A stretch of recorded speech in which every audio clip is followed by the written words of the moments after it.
on this Wednesday morning. It is January 22nd. Thanks for joining us here on ARC Rochester. I'm Abby Ferdman. And I'm Dan Schrack. A packed 2 hours ahead right here on ARC Rochester, including our coverage about saving money during the winter season. We're going to have reps from RG&E with us here in studio, talking about some energy-efficient products that can help lower those heating bills. Yep, and then later on, we're looking ahead to the very big weekend in K. Will be joining us to chat about travel for Bills fans who are getting ready to head to the big game. But before we do all of that, we want to continue our live team coverage this morning of that breaking news we've been following for you all morning long. Yeah, in Seneca County, a massive fire started in an apartment, then spread quickly, destroying several buildings in the village of Ovid. A true devastation. Demolition efforts underway during the overnight hours. For more, we're going to check in live with Chris Lopez, who has been out at that scene. Chris, how's it looking now that we have some daylight? Yeah, what that rubble actually looks like. We've been here since about, well, I've been here since about 4:45 in the morning. The rubble wasn't as clear as what you're seeing now. There are still pockets of fire, but the fire is completely contained now. You do have wind blowing in from the southwest, and it's taking here in the village of Ovid. On the corner, that used to be an Italian kitchen. Over to the right of that used to be an uptown diner, and then over to the right of that is the Big M supermarket, all completely reduced to rubble. Now, we have a lot of onlookers coming to the scene to take pictures throughout the morning. I spoke with two that were in a car, and I asked them, what's the nearest source of food? What's the nearest grocery store to you guys? And they said it's about 30 minutes away. And she said, though, while that may not seem much by car, there's a lot of elderly people that live in this village that do not have a car. They have to walk to go to the grocery store. So it's going to be very devastating now that only source in this village is now completely gone. They spoke about a fire that happened 10 years ago that burned down another Italian restaurant. And then once again, as of last night, the other Italian restaurant is now burned to rubble.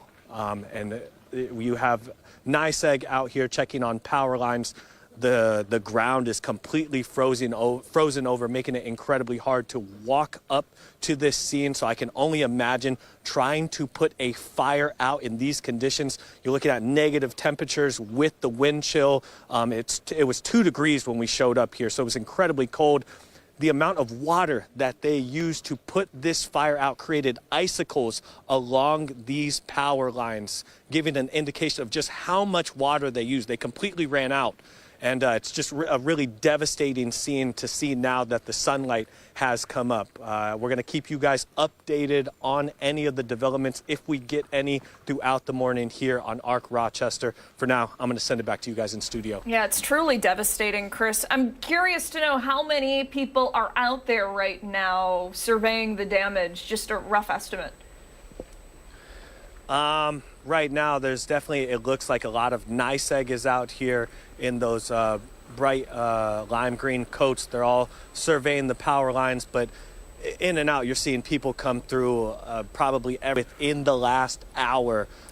They come out, take a picture, and they really take in how devastating this is to them. Because like I said, this is the only grocery store for most of the people here, especially if you don't have a car to travel 30 minutes away.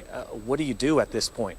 Yeah. Chris, one more thing before we let you go. I'm wondering if you guys can pan that camera. Is that a car that's encased in ice that appears that it was parked there during that fire last night?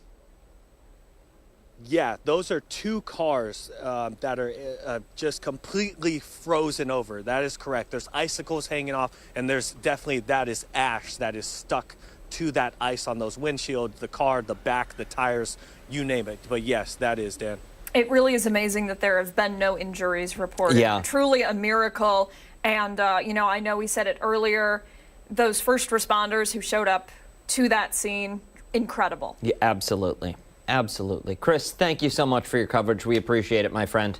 All right, we're going to talk about the forecast now because, like Chris said, it is freezing out there. Temperatures are extremely difficult for the crews that were out there at the time of the fire. Yeah, single digits, many areas below zero. For more, we'll check in with meteorologist Marty Snyder. Marty, no sign that these temperatures are really going to get anywhere warm anytime soon. Very true. Yeah, it's going to be one of those stories where, yeah, these numbers come up throughout the day today, but just not to the extent that I think a lot of us would like. And in fact, just in the last hour, we've lost another degree down to 2 degrees below zero. And often that happens right at sunrise. That's usually the coldest part of the day. And despite getting a little bit of sunlight in, temperatures usually see that last little drop down during that time frame. So 2 below currently, feels like 15 below once you factor in the little bit of a breeze that's out there. It's not strong, but it's just enough to help to draw that wind chill down. Here's a quick check of some of the wind chills around the area. Many places in that double digits range below zero. Town of Grove down to 20 below, Medina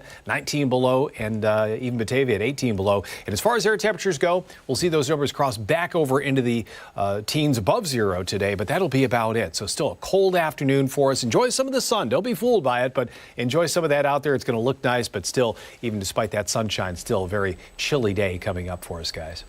All right, no rest there for you guys in the weather department this week. No big changes. Just enjoy that sunshine while it's here. We'll look at it that way, right? All right, Marty. All right, thank you. Okay. All right, so that weather will bring us right into our poll of the day because, once again, dozens of schools across the area are closed because of the cold temperatures. More than 100 schools, actually. Yeah, I think it's 134 that you'll see right now scrolling at the bottom of your screen. But we wanted to know what's the best way to spend a cold/snow day. Your options, Abigail. Having a movie marathon. Okay. Treating yourself to a self-care day. Getting some extra time in to get the chores done. Or bundling up and heading outside. Ooh. You already know what my answer is. Yes. Yeah, I think you can do options 1, 2, and 3. Yeah. And just totally disregard 4. When you were a kid growing up in the Falls, I'm guessing you had to go out and shovel the driveway and the neighbor's sidewalk, right? Even when you had a snow day. Oh, absolutely. I had work every morning. I had to go deliver newspapers. Yeah. Still had to do it. I hear you. The news didn't stop then. Doesn't stop now. Doesn't stop I need to get into a different business. Seriously, one that gives snow/cold days. Hey, we want you to weigh in on our poll of the day. We're going to pull it up for you there. You can use the QR code that's on your screen to get to our X page. You can weigh in on the poll, repost the poll, comment on the poll. As long as it's something nice, we will share it coming up here at the end of the 9 o'clock hour. And keep it warm. Yeah, keep it warm. Keep it cozy. Hey, stick around. We have got a lot more to come, as we mentioned, right here on Arc Rochester, including when we come back, our team coverage of that massive fire in the village of Ovid will continue. Yeah, and don't forget, watch us wherever you are. Stream us live on the 13 Wham YouTube channel. We're back on the other side of the break.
Welcome back. We're continuing to follow the latest developments in Seneca County after that massive fire on Main Street in the village of Ovid. Yeah, at least 4 buildings collapsed because of that fire.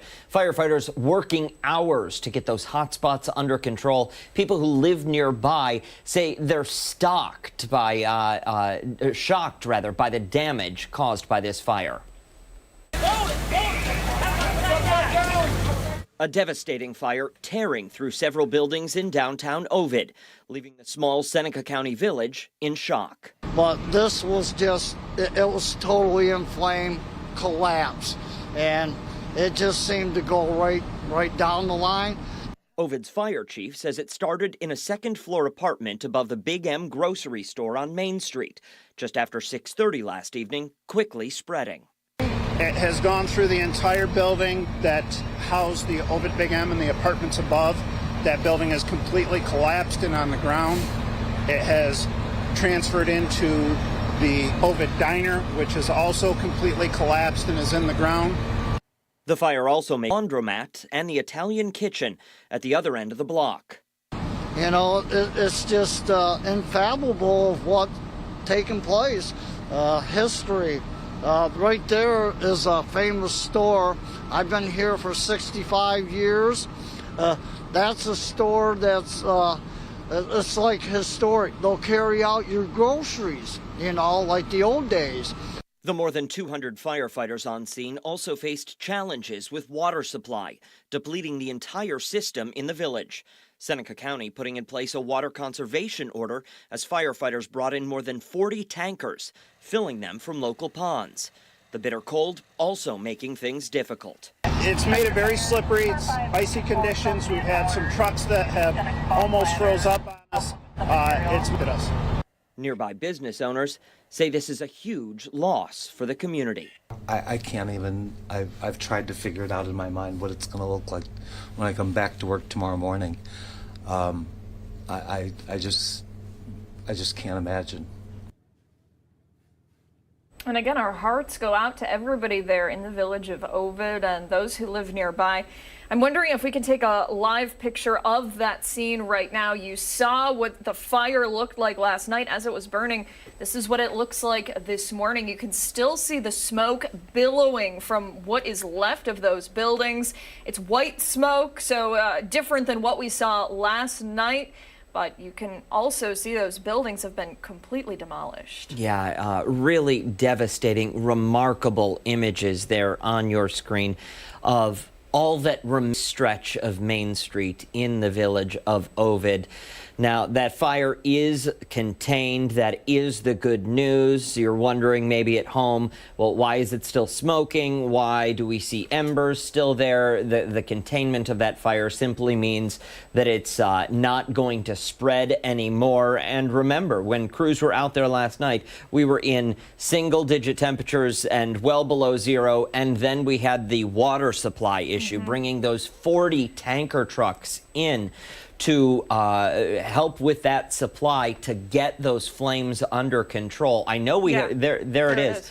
Just some of those images, and you're looking at icicles forming just about everywhere. Those power lines this morning weighed down greatly because of that ice buildup just from that water and those cold temperatures. Yeah, like you said, it really is shocking to see. Talking about the freezing temperatures, what we saw last night, what we're seeing this morning, what's left behind is essentially a skating rink out there on the road. We saw Chris Lopez out there just a few moments ago, and like he said, that water had to go somewhere. Now it has created just a sheet of ice out there on that Main Street area.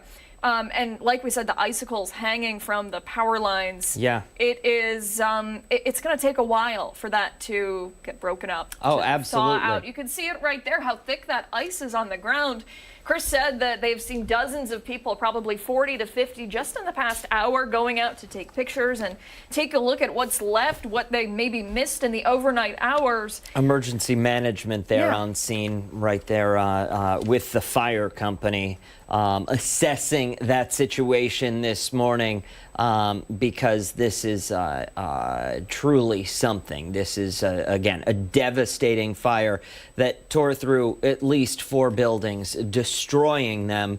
The fire chief said it started in a second-floor apartment above Big M. Look at that blaze, those flames. Again, the heat of that fire and those frigid temperatures making those conditions for those more than 100 fire crews just so unbelievably difficult to work in. Yeah, 200 firefighters at least responding last night in the 6:30 time frame. We've heard it from people who live nearby. We've heard from people who work nearby. I want to see if we can play some of those interviews, specifically about those who live in the area, talking about the destruction and what's been left behind. Let's take a listen. And for a community the size of Ovid, that's devastating. Because I can safely say that everyone that works in those businesses lives within a 15-minute radius, pretty much. It's hard. In 5 hours, they've lost everything. So it's pretty crazy to think about. It really is something to see out there. But residents there are strong. This is not the first time they've seen a situation like this, maybe not to this scale, but about a decade ago, they did have another big fire there in the village of Ovid, destroying another corner. There is a resident, Brandy, that we spoke with last night. She talked to one of our reporters, one of our photogs at that scene, and described the strength within that community. Have a listen to that. Unsettling, it's heartbreaking, but we've got a good community around here, and we've been through this kind of situation before, not this severe, but we've got a good community, and we'll all pull together and help each other out and make sure everybody's got what they need. We've done everything we can here. We've sent pizzas up, we've sent waters up, we've sent warmers for all of our first responders. Everybody's already pulling together and asking, who needs what, bringing what they can, bring what they can and do what they can and just jump in where they can. Yeah, a community of incredibly strong individuals. There's no doubt about that. We will continue to follow this story. I'm sure there will be many more developments as we make our way through the morning and through the rest of the day today. Absolutely. Still a lot of questions unanswered. Absolutely. And I'm sure a lot to be done out there in the village of Ovid. The good news out of all of this is, as of this morning, there have been no reports of any remarkable, given the images we've seen. Absolutely.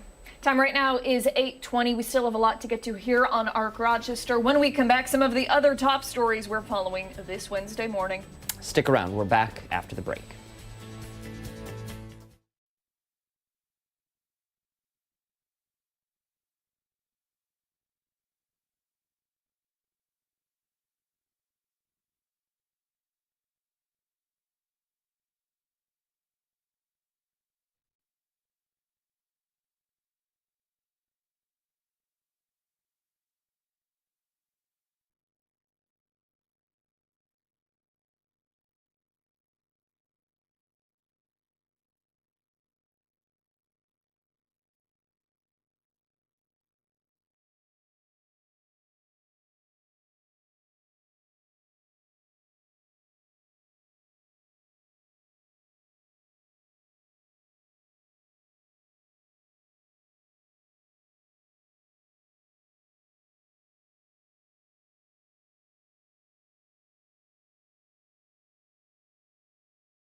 Time to take you behind the story this morning, bringing you the latest information on some of the top stories we're following this morning. Yeah, we're going to turn to some political news this Wednesday as confirmation hearings on Capitol Hill continue for some of President Donald Trump's cabinet picks.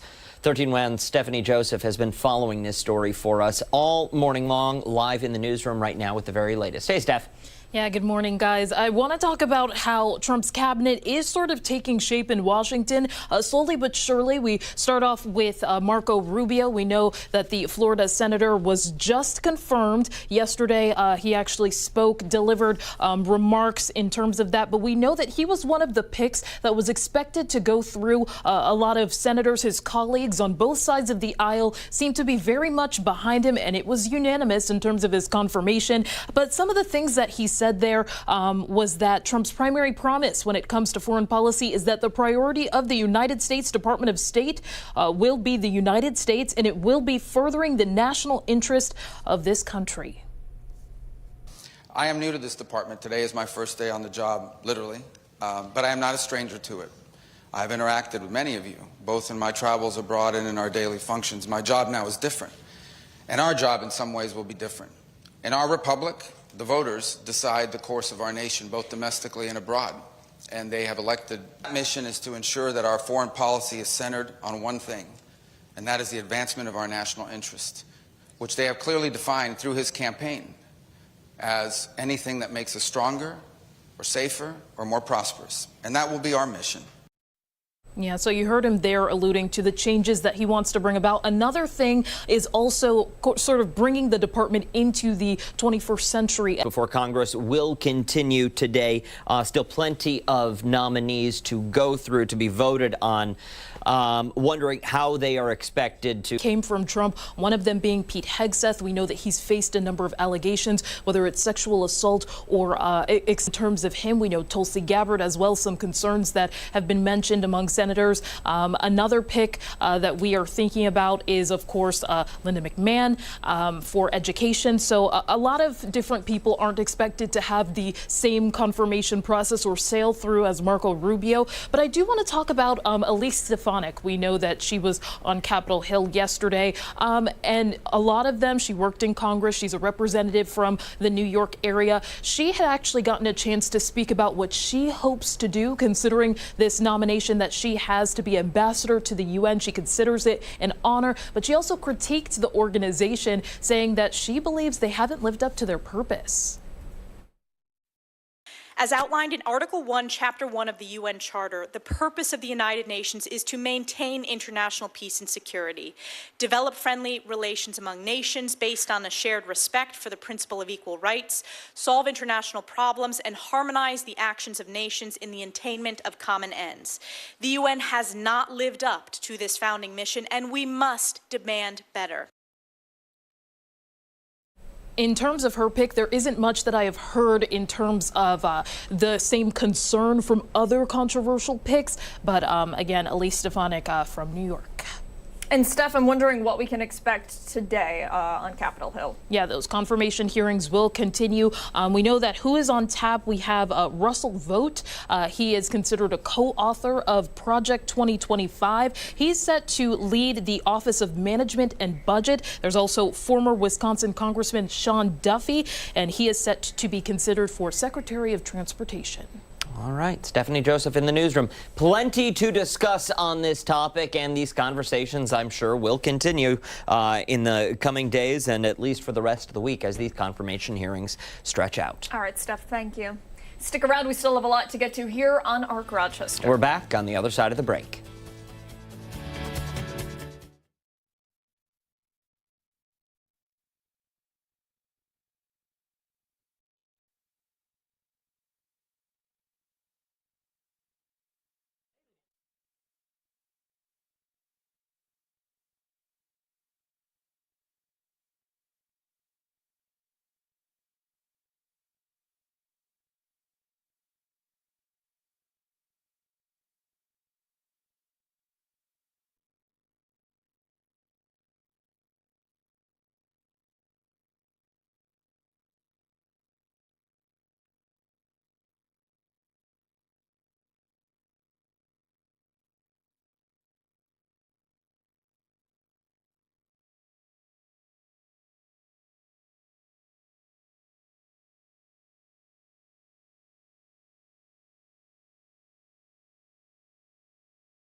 8:30 this Wednesday morning. Thanks for sticking with us here on Arc Rochester. A lot more to come in the next hour and a half. I'm Dan Schrack. Yeah, I'm Abby Fridman. We are going to start things out right now with another check of the forecast with meteorologist Marty Snyder, tracking those freezing temperatures out there. Marty, it's actually gotten colder since we started the show at 4:57. It has, yeah, unfortunately, and usually that's the case. You get towards sunrise and there's just not enough energy from the sun coming in, so you're still losing and losing and losing even as skies brighten up a little bit. So we actually did drop back to 2 degrees below zero for the early morning temperature. But otherwise, we go through the day. We will turn it positive. We'll try to put a positive spin on it, but as we all know, it's tough to do on a day like this when it's so cold. But we will see that sunshine. So again, that's always nice to see, but just do not be fooled by it. It is still going to be cold. You're going to look outside. It's going to look milder than it actually is. But 11 at noon, probably in that low to mid teens range for highs today, and I think that'll be about it. Probably a few more clouds gradually build as we head into the afternoon. But otherwise, pretty start to the day. We've been seeing that sunshine work in. The one band of lake effect clouds, you can just barely pick it out over Lake Ontario there. You can see a little band there on the horizon. That's one that's sitting well to our north, and you have to look almost out towards the mid part of the lake to really find where that is. And it kind of meanders around a little bit, comes ashore over towards Oswego. But bottom line, that's out of the picture for us. And even the band coming in off Lake Erie, that continues to diminish. It's still out there, but that is not a factor in our weather for today. Today, we're going to see temperatures move along very, very gradually, but there's that -2 reading for the current air temperature. Breeze coming in about 7 miles an hour.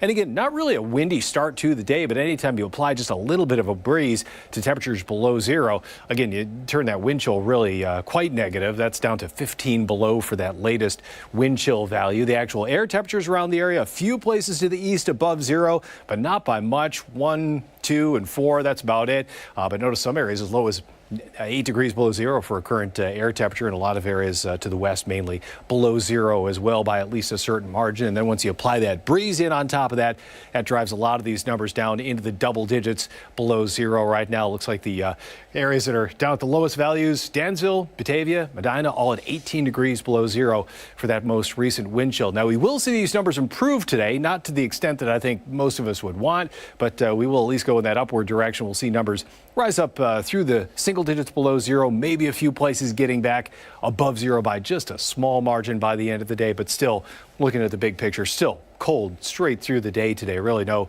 big change in that. But again, today we're going to see some sun to start. Gradually, a few more clouds begin to build in as we head deeper into the day, especially towards noon through the afternoon. Clouds start to fill in pretty well across the area.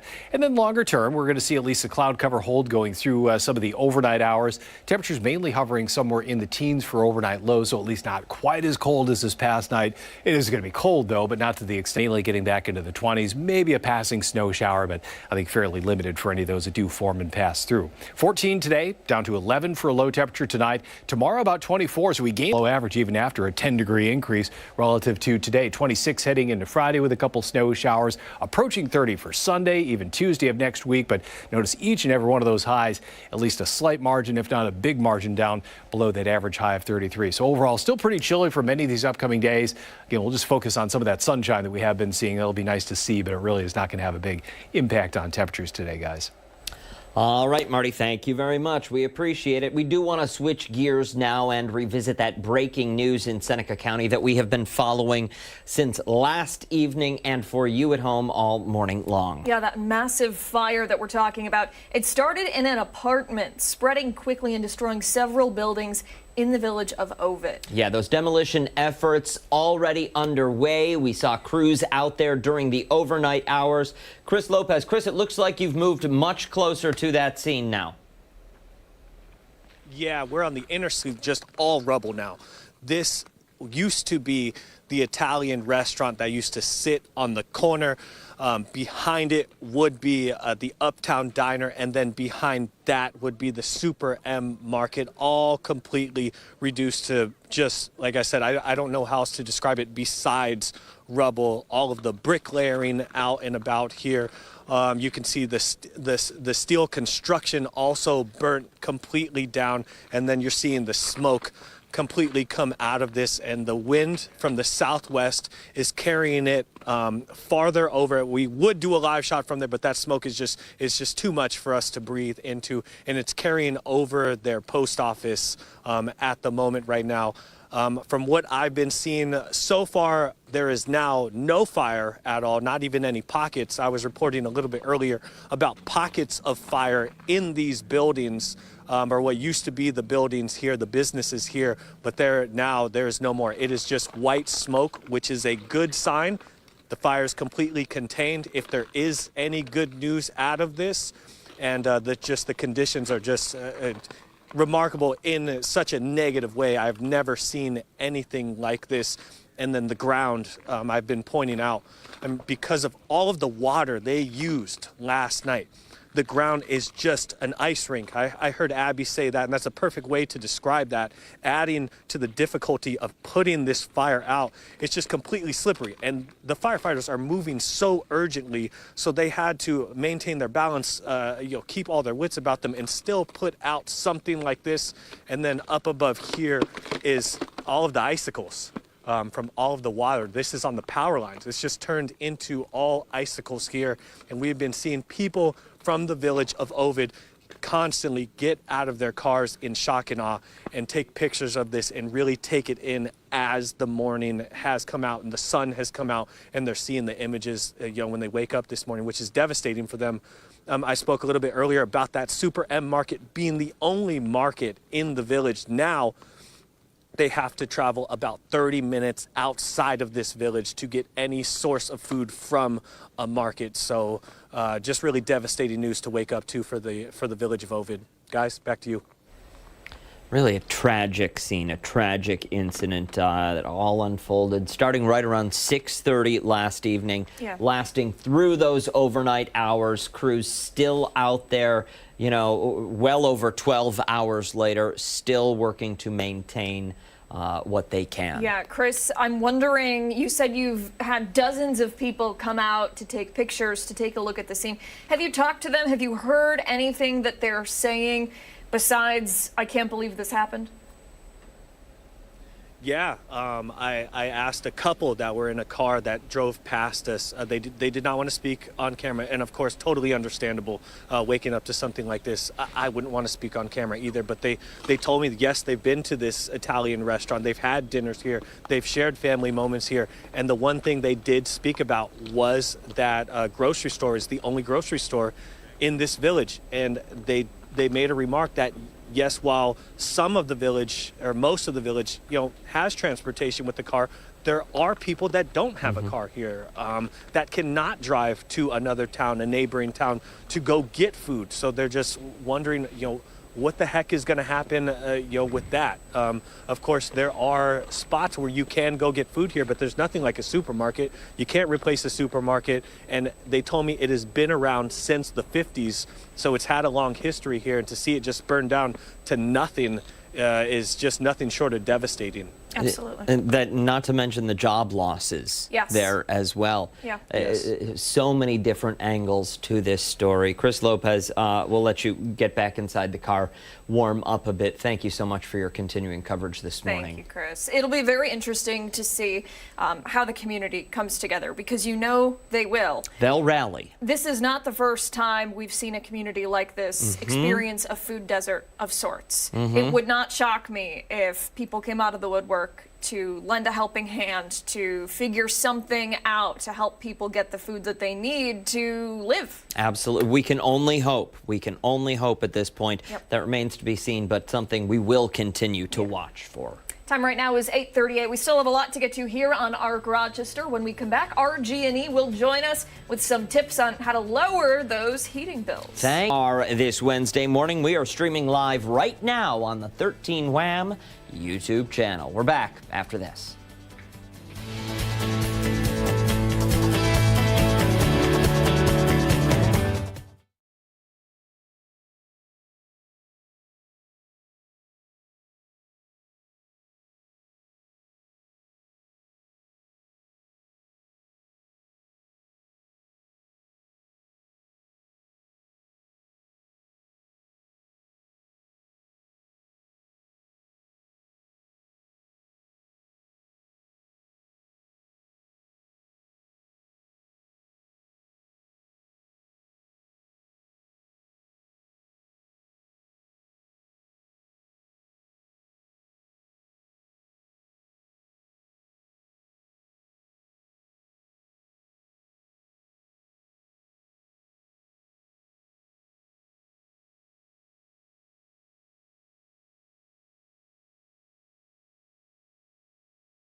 8:41 on this Wednesday morning. Welcome back. We are experiencing bitter cold temperatures out there, and obviously it's crucial to stay warm without breaking the bank. Electric has a plethora of products to help with energy efficiency. This morning we're joined by Nicole Williams from RG&E and NYSEG to explain some of those products and services they offer. Good morning. Thank you so much for waking up bright and early. We appreciate it. Thank you so much for having me. We're very, very happy to be here, especially on this very frigid morning. What a perfect morning to talk about this. So let's dive right in. We've been teasing it all morning. We've got people sitting there by the television, rubbing their hands together, asking the question, how can I save some cash? Well, there's many, many ways, and RG&E is here to help people do that. One quick important thing to mention, I'm sure as we're all sitting here and even watching this segment, are you feeling a draft? We can start small, right? If you take the cracks and crevices in your home, if you take all of those in the drafty areas, it was saying the best energy saved is the energy not used, right? So what we want to do is you can even start small right here, right now. RG&E offers incentives on weatherization products, right? So you want to make sure that door sweeps, those drafts under the doors are taken care of. You want to make sure that your outlet covers are insulated, your windows are covered. Again, very small ways that you can start, and you can buy those products in any, retail store, Lowe's and Home Depot. RG&E actually offers incentives right there in the store that residents can get, at a lower cost, and hopefully get more of the product to do more insulation and weatherization to stop all that air. Another really great point is your thermostat. You can use a programmable, but I actually recommend a smart thermostat. It learns people's behaviors, and certainly setting it anywhere between 66 and 70 is a really great way to maintain your temperatures even on these colder days. And again, pairing those weatherization, air sealing and insulation options with maintaining your heat and keeping it at a very reasonable temperature, comfortable temperature, you're going to be saving some energy there as well, which equates to bill savings while maintaining your comfort. I want to go back to that first topic that you mentioned, the drafts in the house. Myself and have very old homes in our area, right? It's a very historic part of New York State. So it's not uncommon for there to be drafty rooms in the houses. Correct. What are these incentives? You go to Home Depot, you go to Lowe's, and you say, I need help because my house is freezing. Exactly, yeah. So then, certainly in the aisles that contain the insulation, air sealing, again, these can be, the tape the really thick tape that you're putting around your window. These can be the little insulation outlet covers because, believe it or not, a lot of air comes through our outlets, and we have many of them in our home, upstairs and down, right? It's not just your windows. So when you go into these stores, or if you go online, we do at www.rgne.com have an online marketplace. So if you're too cold to go out and look for these things and want to stay in the comfort of your own home, you can go online, and we offer anywhere, $5, $10, $15 off these types of items and more to help reduce the cost for the homeowner and, make it more affordable. And when you're talking about these smart thermostats, I noticed earlier this year, or late last year rather, right before the thick of the winter weather started to move into the region, RG&E did have a promotion to try and convert more people's homes to those digital thermostats, and the price cuts were nearly 50% in some cases. Yes. Well, I actually, not only am I a subscriber, I'm a believer in it, I actually purchased my smart thermostat right off of our online marketplace, and I got it at a very reasonable price. It was about 75% off. It's very sleek, and, the technology is great. I can access it from my phone on my app at any time. I can pair it with my, Google or, Alexa, any of those type products. And again, it helps one analyze their energy because you can then see your usage. But a smart thermostat also then takes control, and it'll go ahead and adjust your temperatures. It knows when you're home and when you aren't, and it'll lower it when you're not home to save costs as well. But it'll make sure by the time you get home at 5 or 6 o'clock that your home's nice and toasty at a 68 degree. No more waiting for it to warm up. Nope. All right. Nicole, thank you so much for your time today. We really appreciate it. One last time for somebody who's interested in finding your website with those products linked to it. What is that? You're going to go to www.rgne.com/smart energy, or just go to rgne.com and the smart energy tab, and we have a whole menu of options. Very good. Perfect. Thank you so much for your time this morning. We really appreciate it. And for you at home, we will post all of this information and much more on our website, foxrochester.com, after the show this morning. Hey, we still have a lot to get to here on ARC Rochester. When we come back, we're getting ready for this Sunday. We are. We'll have more after this.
Western New York is buzzing today with Bills excitement after that win against the Ravens on Sunday.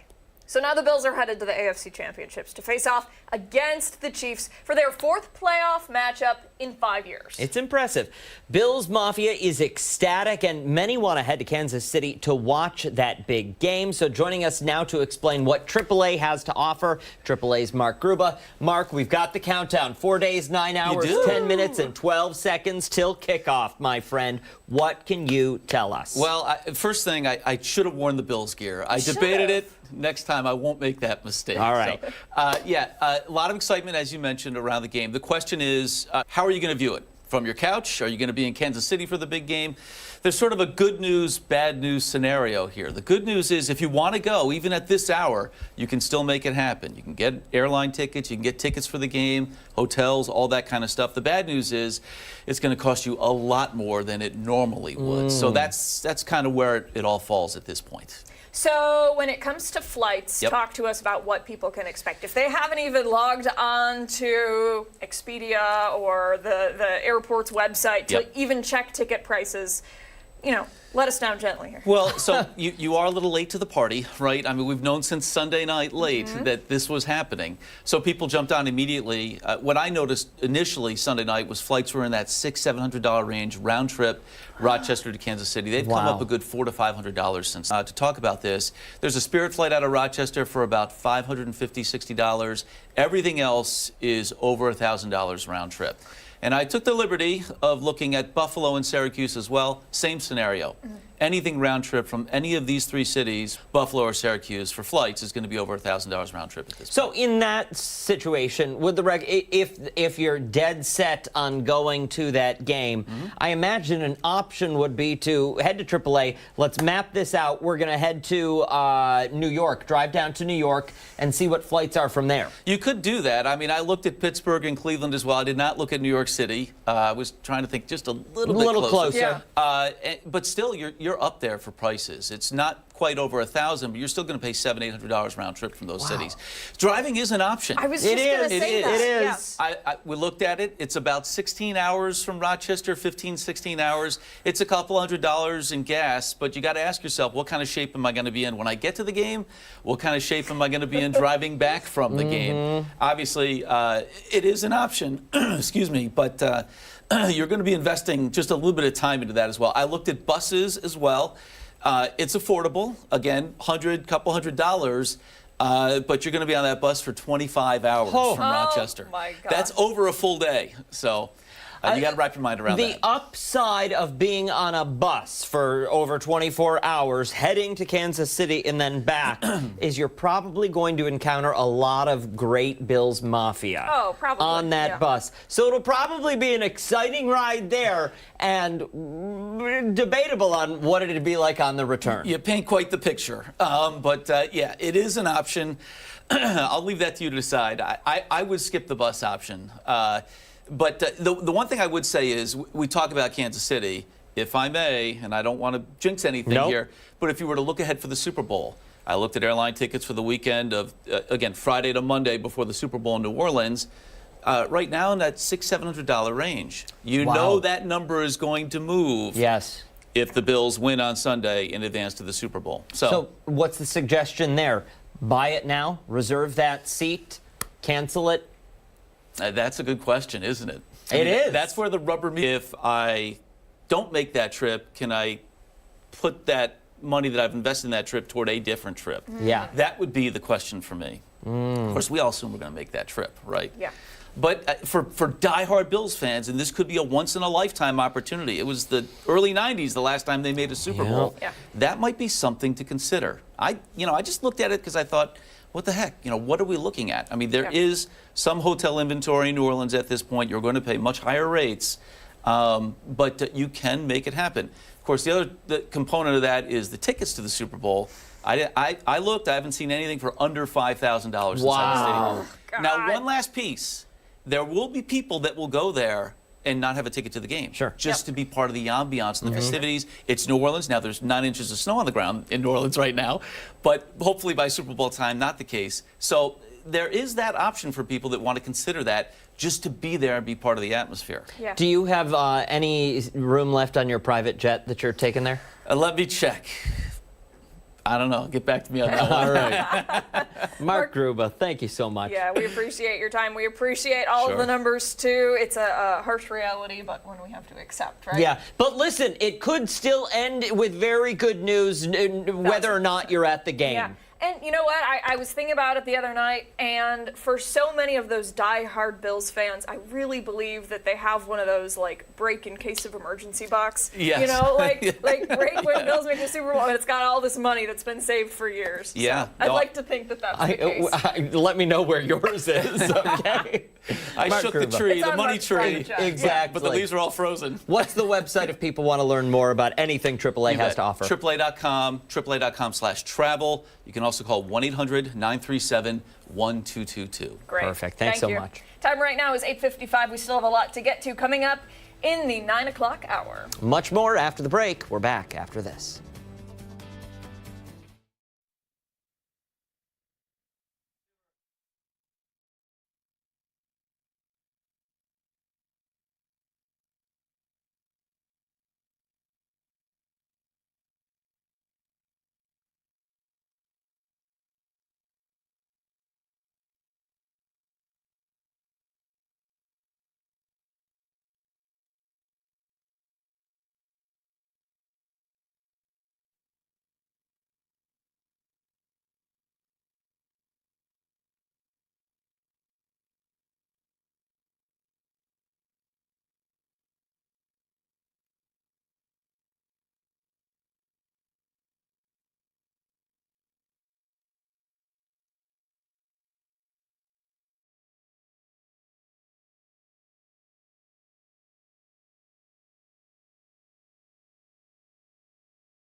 Wednesday morning. I'm Stephanie Joseph. Thanks so much for tuning in. Here's your ARC Rochester news break.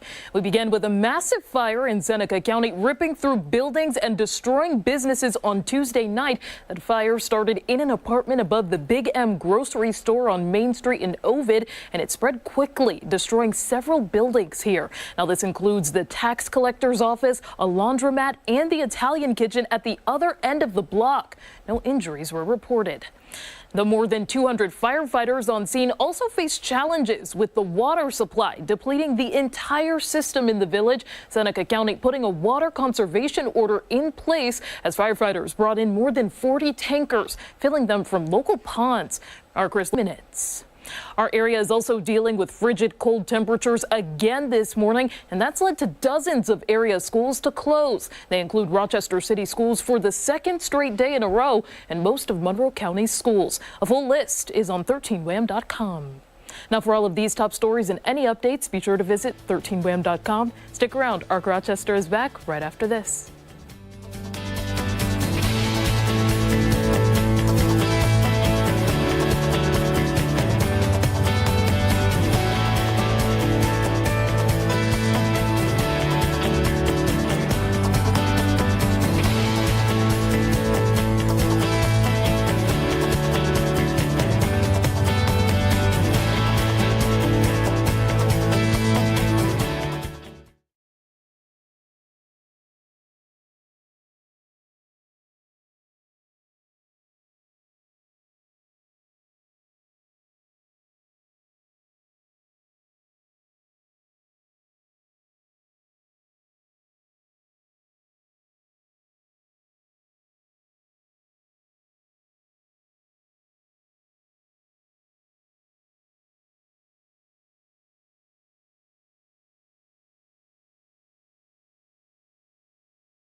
On this January 22nd. Thanks for joining us here on ARC Rochester. I'm Abby Fridman. And I'm Dan Schrack. Still much more to come in this second hour of ARC Rochester this Wednesday morning. Still ahead, we're getting a closer look at one local comedian's debut movie premiering this weekend.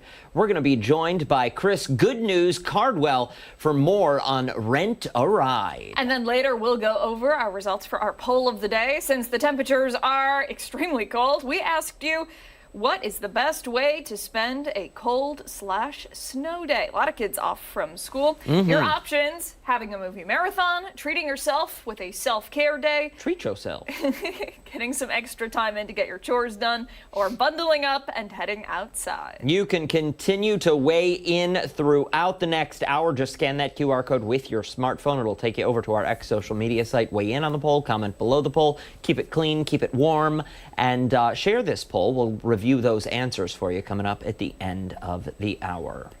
And speaking of those temperatures, we're going to get a check of the forecast with meteorologist Marty Snyder. Marty, it's been getting colder out there as we've made our way through the morning. It has. Yeah, we finally have the official low at the airport down to 2 below zero. That was the low. These are, again, the low temperatures across a lot of western and central New York early this morning. Notice Jamestown, they were as low as 12 below. Up towards Rome, they were 13 below. So, again, the 2 below that we had in place, it was cold, but some areas did see that number drop down a lot more. Check of the current number. We've come up a little bit off that early morning low, but not by much. We're up to 1 currently. Still the wind chill holding in the teens below zero. And look at some of those wind chills from around the area. Shows still holding somewhere in that double digits range below zero. A couple single digits below zero for areas to the east, but in general, just a lot of cold air out there, even 19 below for the town of Grove right now. And as we go through the day today, we'll see these numbers come up just a little bit, not by much. Still a cold afternoon, 11 at noon, probably somewhere in the mostly lower teens to mid-teens for highs today. So enjoy the sunshine that's here. It's not really going to help out temperatures all that much. Overall, just a chilly day still in store for us, guys. Yeah. All right, Marty. Thank you very much. We appreciate it. Okay. All right, we're going to switch gears now and return to our team coverage this morning. That overnight breaking news out of Seneca County. Yeah, massive fire there in the town of Ovid. An apartment fire spreading quickly, destroying several buildings there in the village. Demolition efforts underway during those overnight hours. 13 WAM's Chris Lopez has been live at that scene since about 4:30 this morning. Saw it still during those dark hours, a much different picture after sunrise, Chris. Yeah, guys, we are in front of the Italian restaurant that used to be the Italian restaurant. I have the owner of the Italian restaurant right here. This is Ron Carmona. Ron, waking up to this right now, you were here last night, but what are your feelings right now seeing this? This used to be yours. Yeah, it's unreal. It's unreal how devastating this situation is for the whole community and for myself. I can't believe we got to this point, especially since the fire started about 5 or 6 buildings away. So. And you said it started down at the Super M Market, and you started to move people out of the apartment or help move people, house them, feed them. What was that like last night? Yeah, walk me through that. You know, when there was a police car parking in front of our building, and we came out and asked, and then we saw the smoke coming at the apartment, Big M, and police started getting people from the apartments above, and I directed everybody to get into the Italian kitchen and, you know, because it was really cold, to be in a safe place. There was moms with babies and no shoes and other stuff. So we fed them, give them water and make them comfortable, you know, last night until they told us that we had to go too. So. And what was their reactions when you guys were feeding them, you were housing them? What were they going through at that moment? They give them a little bit of sense of security and, you know, community, because that's who we are in this small village. We are family, so they felt good. They felt great. We got a lot of thank yous, and we actually gave coffee to the police and the EMTs and the fire department that showed up, and they were good. Everybody had a positive attitude, but you know, unfortunately, that didn't help much at this point. So. And you said small village. This is a small village, and you employ 18 to 20 in just your restaurant. Yeah. Yeah. What are you going through right now in regards to feeling for them? This is devastating for not only your business, your employees, the employees at the Super M, so on and so forth. Yeah, I think between all the businesses, at least 60 people lost the jobs and way to pay for the bills. And that's my biggest concern is what my employees are going to do. You know, I wish I can help them, but I don't know what to do. And that's my biggest concern. And this is a small community. You are talking to the different firefighters. I've seen you talk to the people that walk around. You guys, first names basis, yeah, Ron. We know everybody here. Everybody knows me, and we own the coffee shop too. And we had a roastery there. Now this building is shut down, and that one will be shut down because we don't have a means to continue our business. Everybody knows everybody, and that's the beauty of a small town that we're family. We're not strangers here. You know, we're all family. So. And what is your message to the village here after this? A fire happened 10 years ago. Right. This is not the first time, and you guys rebounded. Yeah. I have gotten so much messages and phone calls from a lot of people and expressing their love and caring for everybody here. And the message is just thank you, Ovid. You guys are amazing. We don't know where we're going from here, but we will try to come back somewhere. So, yeah, and I appreciate everybody here. So, thank you, Ron, for your time. I appreciate it. Thank you for telling us. Guys, you're hearing it in his voice. Is just devastating for such a small community to wake up to something like this. This is just, it's rubble. Completely rubble now. All that remains are just bits of bricks, pieces, no signage, nothing left. Before the live hit, someone told Ron, keep that Bills flag that's over here, because that is the only thing that is remaining. Maybe it's symbolism. The Bills are headed to the next round, but they want them to keep that Bills flag. Don't lose that. And I'm going to send it back to you guys in studio. Still a lot of smoke here. Really, such heartbreak. Yeah. Such heartbreak there today. And Chris, please give our condolences to anybody that you meet out there that's suffering from this. Yeah. And, our hearts go out to them. It really is heartbreaking. All right. Thank you, Chris. We appreciate it. I will. And the Ovid fire chief, by the way, says they had water supply issues. Even though there were more than 40 tankers on the scene, they ended up depleting the entire water system in the village. Yeah, he says they've been filling tankers from local ponds, water towers. That's how they took care of that fire overnight. Really, again, incredible imagery that we have seen since last night when that fire broke out. And again, up until just now, live there at the scene talking to the owner of the Italian. To come with that as we make our way through the morning. When we come back, though, we're learning more about a new movie. It's called Rent a Ride. And don't forget, you can watch us on the go wherever you are this morning. We're streaming live right now on the 13 Wham YouTube channel. We're back after this.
.12 this morning. Thanks for sticking with us here on ARC.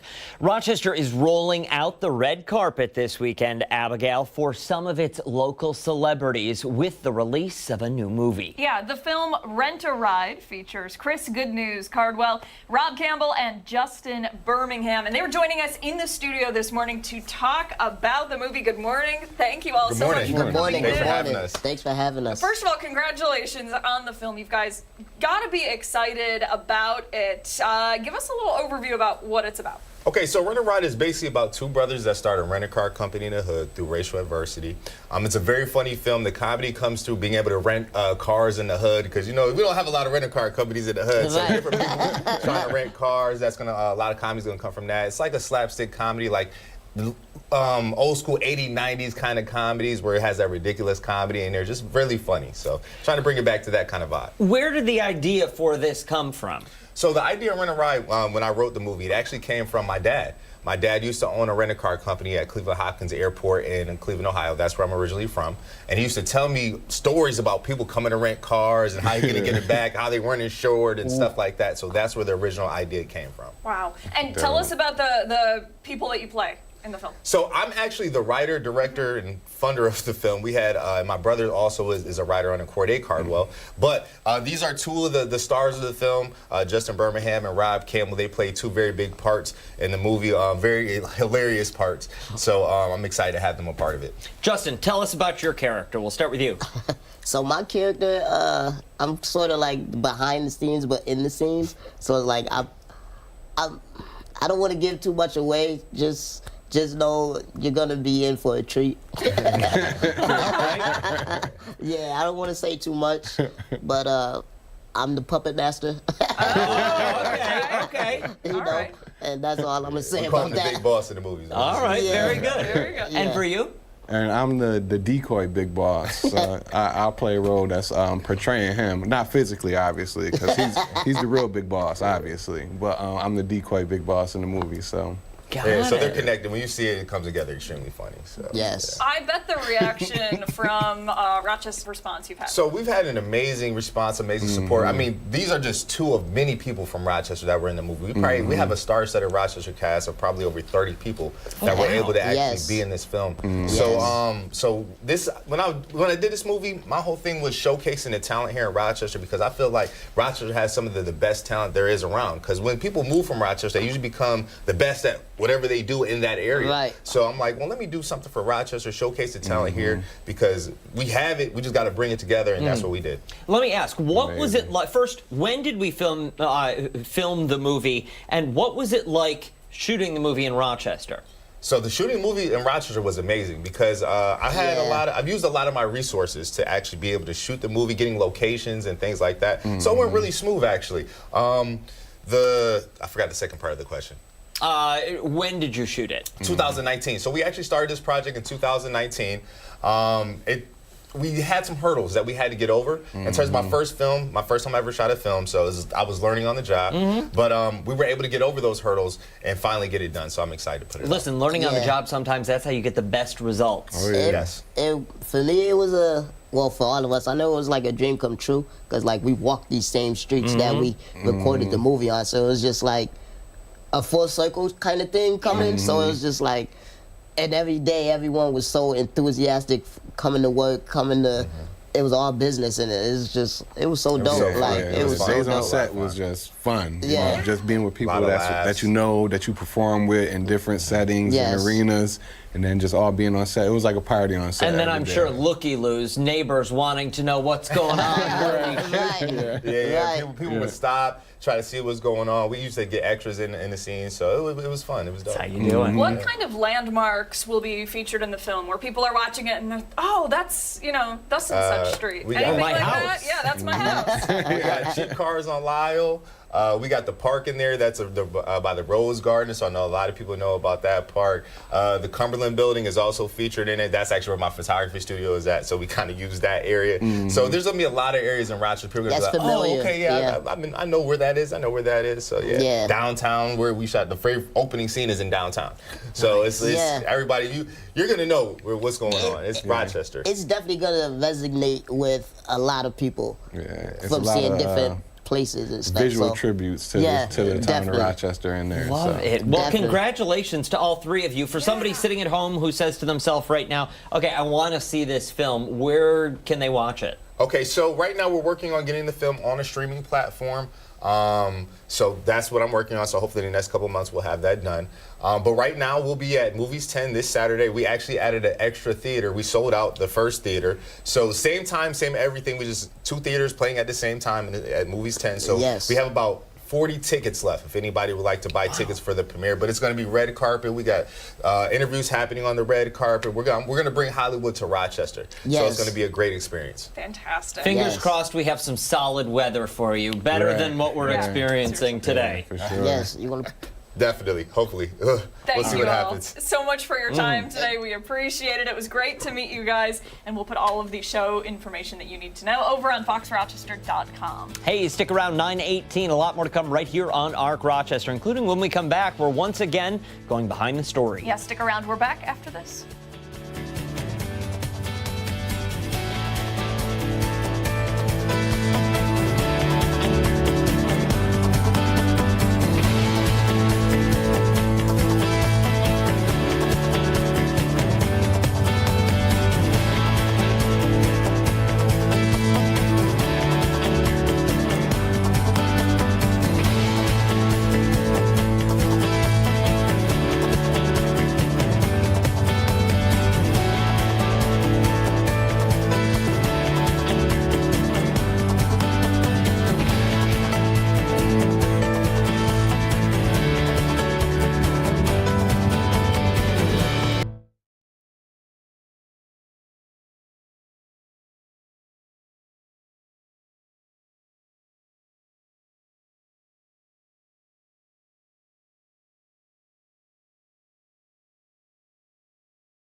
Welcome back. We're taking you behind the story now, giving you the latest information on some of the top headlines that we're following this Wednesday morning. Yeah, and we're going to head overseas now to that deadly hotel fire at a ski resort in Turkey. The 12-story high hotel catching fire early yesterday morning, killing at least 76 people. 13 WHAM's Stephanie Joseph is in the newsroom this morning. She's been following this story for us today. Steph, really a devastating tragedy. Yeah, it truly is. A lot of people who were witnesses to this fire that broke out recall such a chaotic scene. People literally jumping from windows to try to escape these flames. That fire broke out early in the morning, as you said, around 3 a.m., just before 3:30 to be exact. So definitely a chaotic scene, and crews apparently arriving just about an hour after that to tend to that scene. Steph, do we know how many guests were there at the time of the fire? I would imagine it was a pretty packed ski resort. It definitely was. More than 230 people were registered to be staying there. More than 230 people and 73 of them killed in that tragedy. What are we learning about the victims? Yeah, so we know that many of them involve some young children, some reported to be 5th graders, so between ages 10 to 11 years old. Do we know anything about what started the fire?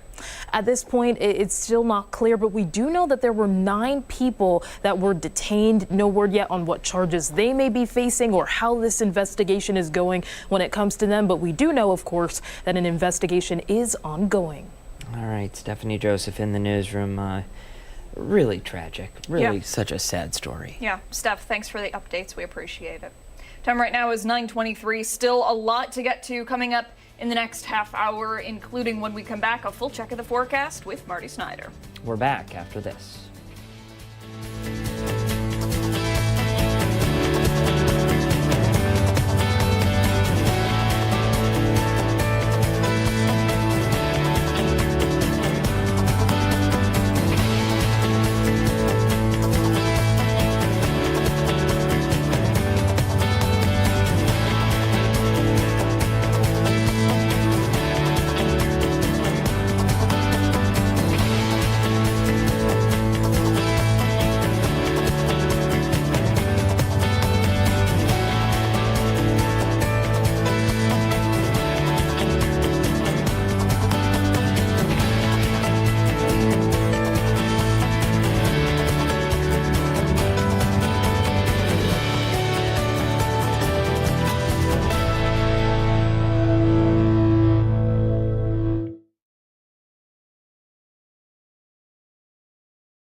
.26 this Wednesday morning. Thanks for sticking with us. Another half hour to go, Abigail. Yeah, another half hour, and it is packed.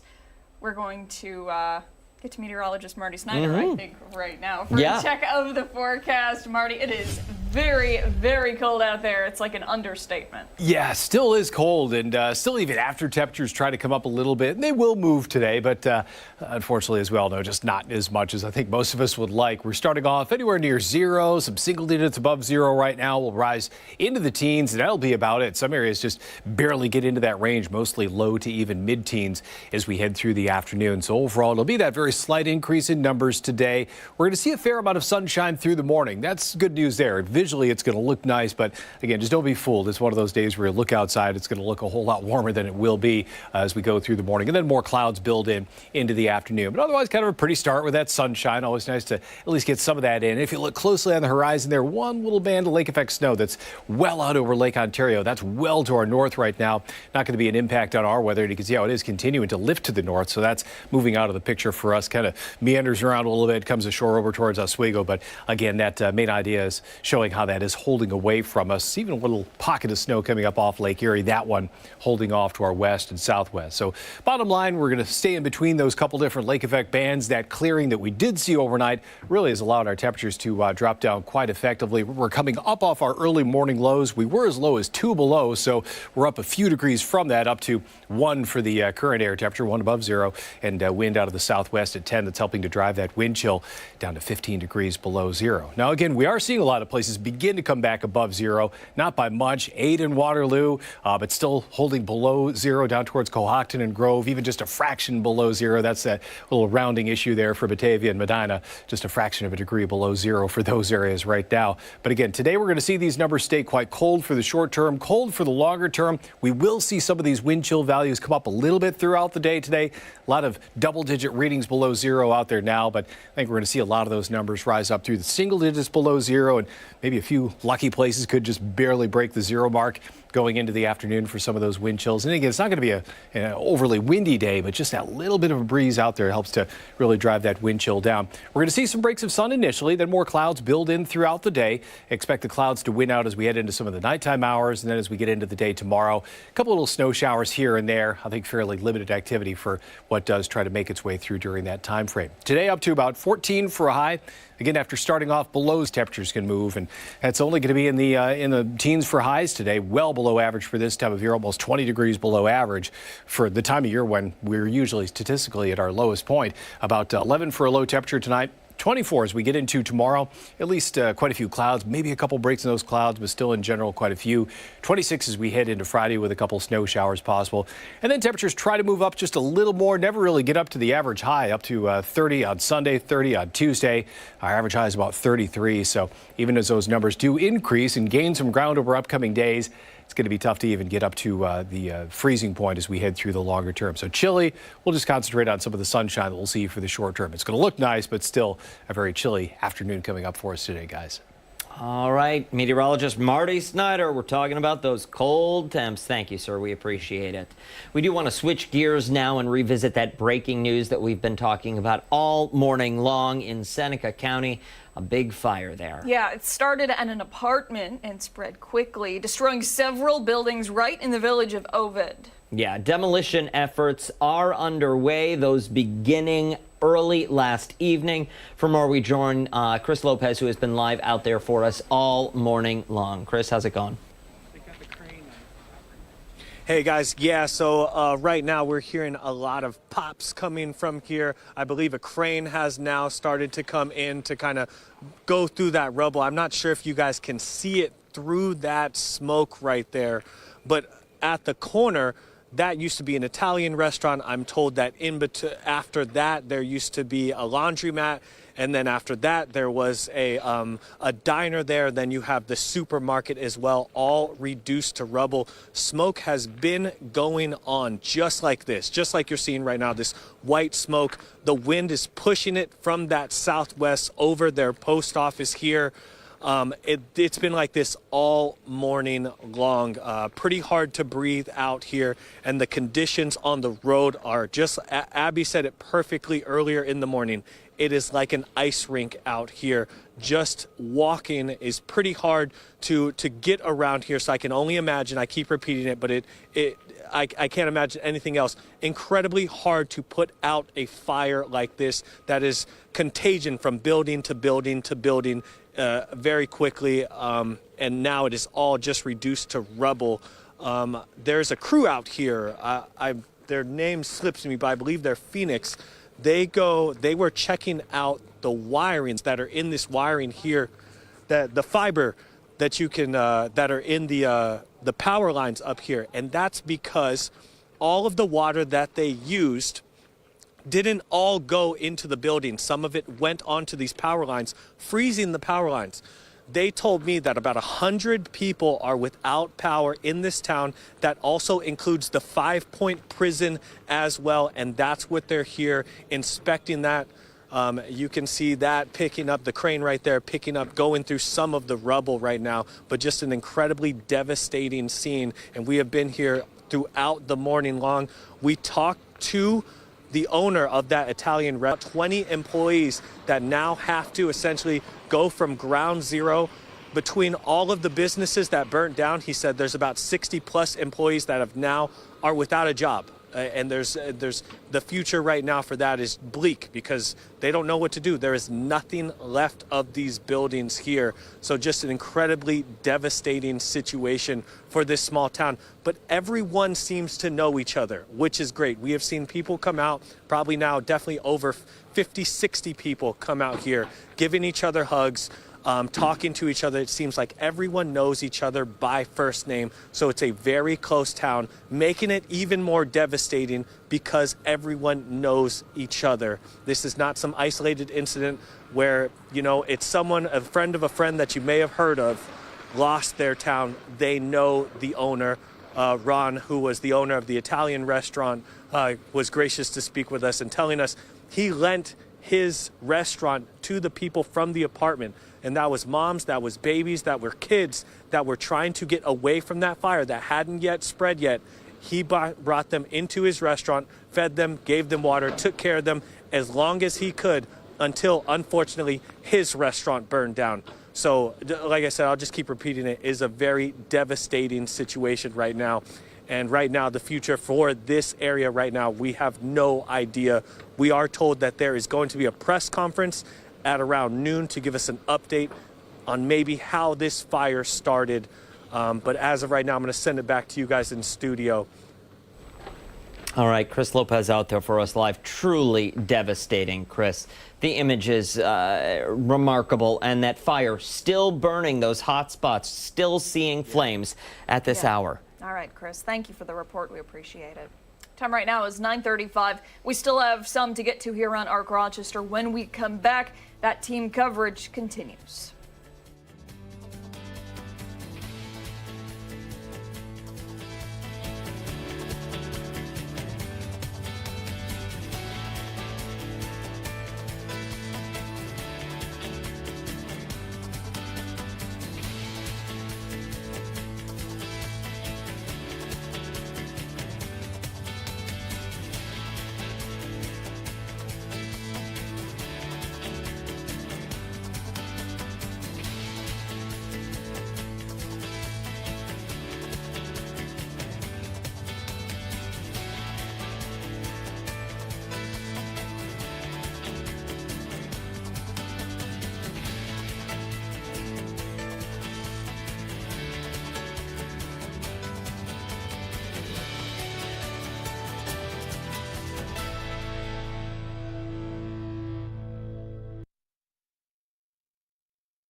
9:38, welcome back. We're continuing to follow the latest developments out of Seneca County, that massive fire on Main Street in the village of Ovid. Yeah, at least 4 buildings there last night collapsing because of that fire.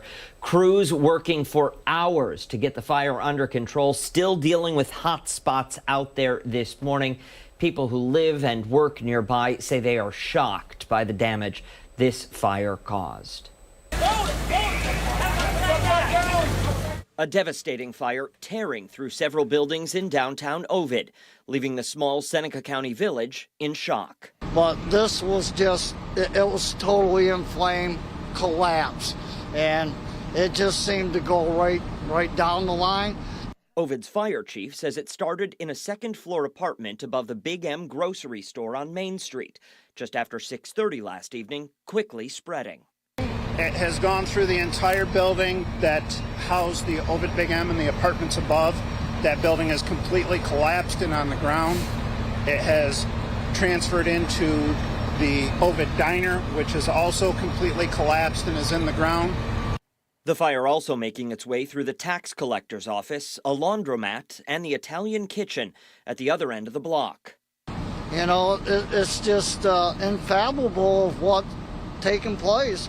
That's a store that's, it's like historic. They'll carry out your groceries, you know, like the old days. The more than 200 firefighters on scene also faced challenges with water supply, depleting the entire system in the village. Seneca County putting in place a water conservation order as firefighters brought in more than 40 tankers, filling them from local ponds. The bitter cold also making things difficult. It's made it very slippery. It's icy conditions. We've had some trucks that have almost froze up on us. It's made it very difficult for water supply and maneuverability. And so it's definitely restricted us. Nearby business owners say this is a huge loss for the community. I can't even, I just can't imagine. Really incredible imagery from those overnight hours. We'll take you live back to that scene, give you a look at exactly what it looks like at this morning. You see crews still out there assessing that situation. We do know there are construction vehicles there working on demolition. Those hot spots still flaring up, causing that smoke you see. Really an incredible scene. Yeah, and again, I mean, this is not one building. This is several buildings. It started, like we said, in that second floor apartment above the grocery store and then spread to a tax collector's office and that Italian kitchen. You know, devastating. You think about how many people are going to be impacted by this, not just the people who live nearby who rely on that grocery store, but also the people who worked there. There are going to be dozens of people now out of work. You know, businesses that were likely convenient for them to walk to or catch a ride to or easily drive to. Absolutely. Chris Lopez was out there live for us all morning long. He did have the chance to catch up with the owner of the Italian kitchen there on Main Street in the village of Ovid. It was just a heartbreaking reaction that we heard from that business owner this morning. He told Chris Lopez that when that fire started, he brought his neighbors into the restaurant, fed them, gave them water as fire crews initially got to work on the first structure, but eventually that fire continued to spread and forced them out of that restaurant. And that's what you're seeing right there on your screen. If you'll notice, you see that Seneca County emergency vehicle right there with the blue flashers. Right behind that, that is a Buffalo Bills flag that was right outside of the Italian kitchen there on Main Street. Really, really remarkable. Okay, and so this just came into our phone from the United Way of Seneca County. They just made a post on Facebook just a couple minutes ago, and I want to read it to you here. We'll continue to update throughout the day with available times and additional info as it becomes available. In the meantime, warming, charging, snack centers will be at the Interlaken Public Library and the Lodi Whittier Library from 10 a.m. until 7 p.m. Also, if you feel inclined to make a donation to help any of these people, keep in mind, folks living in those apartments above the grocery store and also people who have now lost their businesses, Here are the donation drop-offs. The SC House of Concern in Waterloo. You can make a donation from 10 a.m. until 4 p.m. Also, the Seneca Community Church, the Seneca Falls Police Department, Hart Towing and Service LLC in Waterloo. Also, the CUNY Town Sportsman Club, and Violet Wednesday Bakery and Finger Lakes Mall Food Court, which is in Auburn. They are saying if you make a donation, you get a free cup of coffee. Again, that is in the Finger Lakes Mall Food Court. We are going to compile a list of these, post them for you, I would imagine, on our website, 13wham.com. If you are interested in seeing them at this very second, it's the United Way of Seneca County's Facebook page where this donation drop-off list has been compiled. And, you know, like I said a couple minutes ago, we really have such generous people in our community. I mean, it's been a little over 12 hours, and we already have people coming together saying, how can I help? Absolutely. And as you mentioned earlier in the show, there are still so many unanswered questions. The big one, how this fire started. We are expecting an update. There is a news conference scheduled for 2 o'clock this afternoon. I'm sure we will be carrying that on our website, 13wham.com. You can tune in there to live stream that news conference, and we will have much more coverage for you once we learn more today on 13 Wham News at 5 and 6. Not to mention 13 Wham News at midday, because we are speaking with neighbors. Chris, again, has been out there all morning long, and there is no shortage of people coming by offering their deepest thanks to those fire crews who were out there in those single-digit temperatures below zero last night, working so hard to save as much of that block as they could. Yeah, and then again, just one more organization group that has come through and said we want to help. Just came into my cell phone here from Stephanie Joseph. The Ovid Community Thrift Store, they'll be open from 9 a.m. until noon today. All items will be free to those affected by the fire. They are not accepting donations during the time, but if you or someone you know has been impacted by the fire, all items will be free at that location, the Ovid Community Thrift Store. An OFC mission. No shortage of generosity there in that small community and here in Western New York. Again, you read off that list of where donations can be made. We will compile that for you at home and post that both on 13wham.com and foxrochester.com. Time right now is 9:46. We still have a lot to get to coming up on Arc Rochester when we come back. This week's edition of Spatchcock Funk. We're back on the other side of the break.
Welcome to paradise. We are making eggplant rollatini, one of my favorite dishes in the world. I fell in love with this actually when I lived in New York City as a younger man. There was a small little deli, Italian deli, that would make the best eggplant parm sandwiches. When I had enough money from the night before, that was my go-to thing the next day. So I'm gonna show you how to make eggplant rollatini the right way. First, it's choosing the eggplant. Whenever you're making eggplant and you have to choose an eggplant, always go with the bigger eggplant.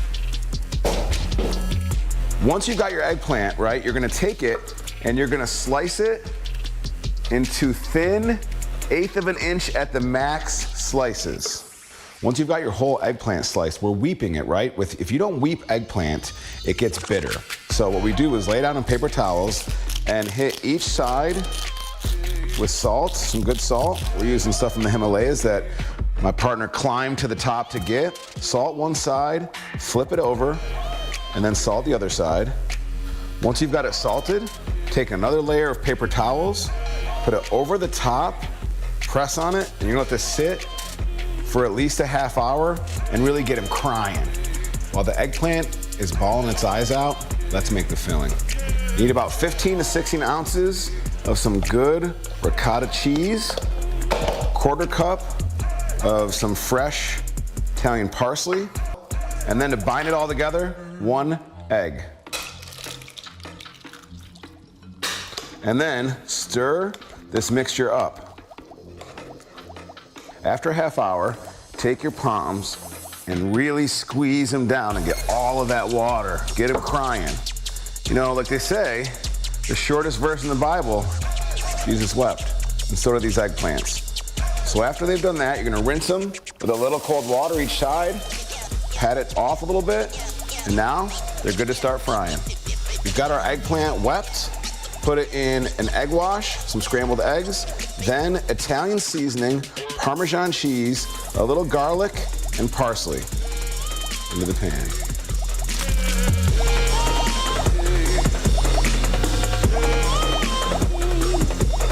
Get rich or die frying. Once they're all fried up, we got some homemade sauce and just coat the bottom of the pan.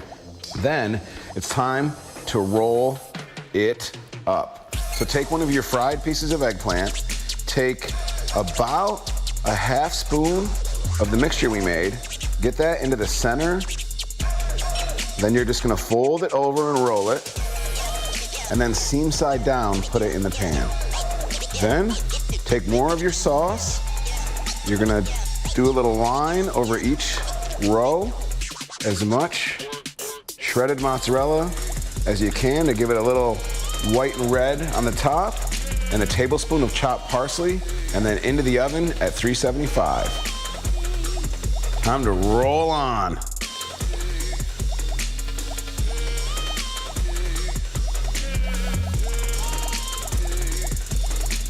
This is Spatchcock Funk, and that's how we roll.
Time for our final thoughts here on ARC Rochester. Let's get to our poll of the day this morning. Yeah, that's what we do. Yeah, absolutely. All right, here's the poll. What's the best way to spend a cold/snow day? Your options: a movie marathon, a little bit of self-care, get some chores done, or bundle up and head out. The results. Yeah, here we go. Boom.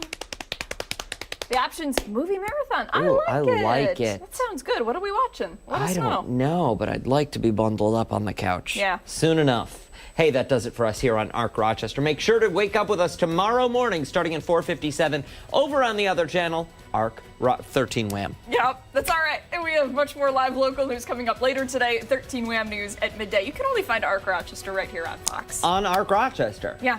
See you tomorrow.